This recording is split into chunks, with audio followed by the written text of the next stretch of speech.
Okay, so this is station 1 where we're going to do an absolute value equation problem. I am going to work through an example problem for you, so you can either take notes or just watch me do it. It is up to you. And then I'm going to give your group a problem that I would like you to all solve, see if you guys get the same answer, figure out which answers are correct, and then you'll be able to check your answer when you are done. Okay, so the problem that I want to do here is going to be as follows. It's going to be 10 plus 6 times the absolute value of n plus 8. Close my absolute value bars. Let's go ahead and make that red like I wrote the other one so that we make sure that it's an absolute value bar and not a 1, and that's going to equal 22. Okay, so the first thing that of course we have to do is we need to simplify both sides and make sure that we can't do any order of operations. There's no parentheses, there's no exponents, nothing to add, subtract. Okay, I cannot add this 10 with this 6 because the 6 is technically being multiplied by the absolute value. So I cannot say it's 16 times the absolute value because it is 10 plus whatever 6 times the absolute value is.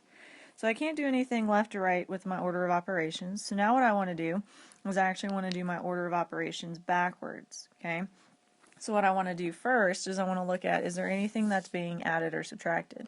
And of course this 10 right here is technically a plus 10.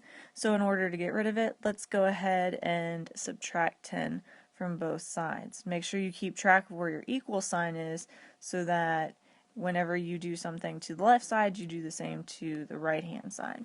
So over here on the left hand side, the 10 goes away. I get 6, and then the absolute value of n plus 8 equals, and over here it looks like I should get 12. Okay? Now that I've added or subtracted, I'm going to undo my multiplying or dividing. So of course that means I'm going to divide this whole side by 6. That becomes a fancy 1 and cancels out. I can do that because it is multiplication between the 6 and the absolute value.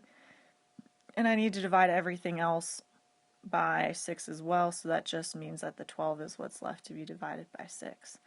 So what that's going to leave me with is that's going to leave me with the absolute value of n plus 8 is equal to 2. Okay, so now I've answered the first question of, is my absolute value alone? And I have finally got it alone after doing some work. So now what I actually have to do is I need to set up my two equations. So let's slide this up here. Okay, and let's set up our two equations. My first equation, let's do that one in green. Okay, first one is exactly how it looks. N plus 8 equals 2, and I will solve that linear equation in a second and see what n equals.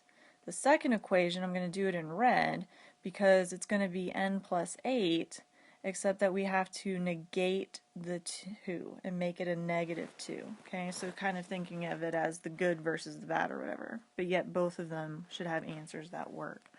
So now let's go ahead and do a little bit of solving here. Okay, I'm going to choose, I don't know, how about a purple color?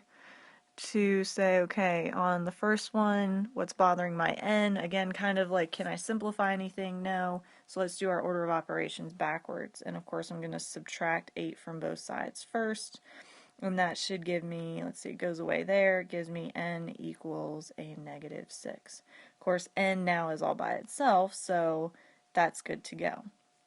Okay, and if you notice on the second equation over here, let me label that number 2, it's going to be the exact same operation to get n by itself. I'm going to subtract 8 from both sides and get n equals, how about negative 10?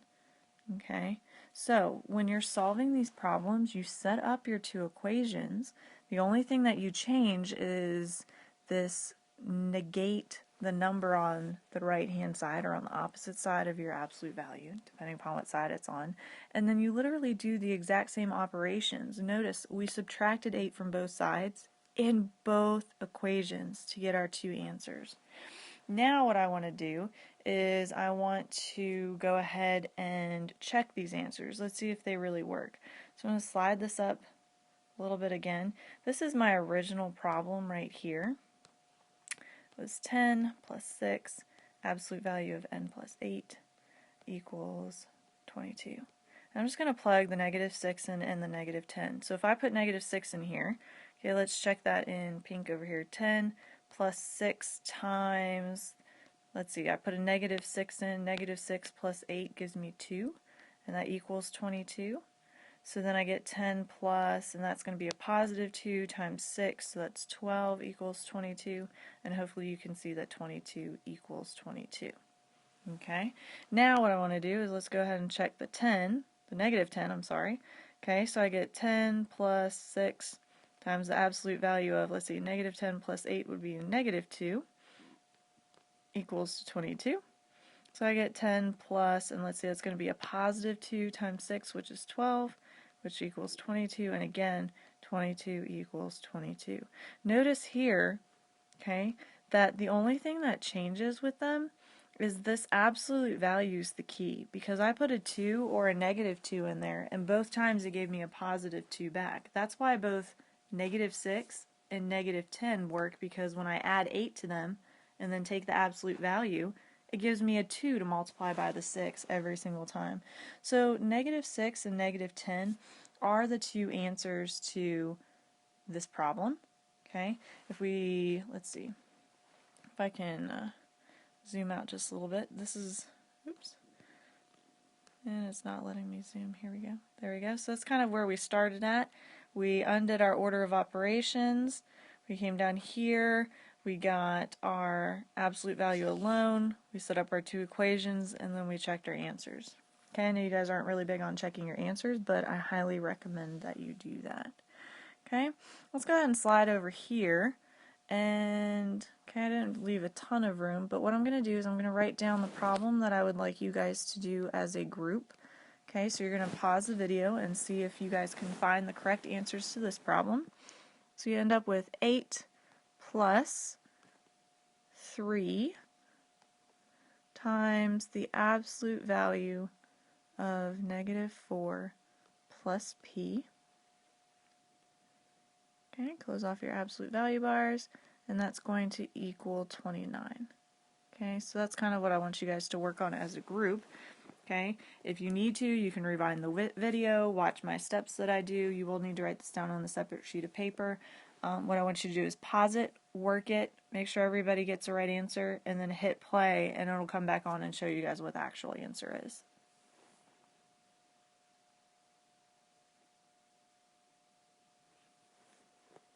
Okay, so hopefully you've had time to solve this. Okay, when you undo your order operations, hopefully you guys got rid of this 8 here first and then the 3, okay? Because or else you would probably end up with fractions and still get the same answer, but, you know, why deal with fractions if we don't have to? Okay, so your final two answers that you should have gotten for this guy is that p equals 11 and negative 3. And you should have checked both of those answers, and you should have seen that they both work. Okay, if anybody is confused on that, or if you guys got the wrong answer, go back and check your work. Ask somebody in your group to explain, or have me come over and we can talk about it as well. Okay, and that's the end of Station 1. You're all done.